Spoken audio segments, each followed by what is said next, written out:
გამარჯობოთ მეგობრებო, ვინც თვალყურს ადევნებდა ჩემს ვიდეოებს TikTok-ზე, მინდა გითხრათ, რომ შეიქმნა YouTube არხი TikToker-ებისთვის, სადაც განთავსებული იქნება და მოხდება გათამაშებები, იქნება ჩვეულებრივი გადაცემა, ოღონდ TikTok მსახიობების შესრულებით.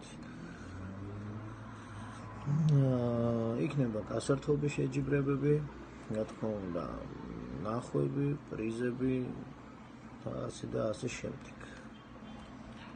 სურვილის ამებრ, რა თქმა უნდა, კომენტარებში გამოხატეთ თქვენი აზრი და იდეები, თუ რა თამაში შეიძლება შემოგთავაზოთ, ან რითი გავხატოთ ეს ყველაფერი საინტერესო. რა თქმა უნდა, ეს ყველაფერი დამოკიდებულია პუბლიკაზე. მადლობა წინასწარ.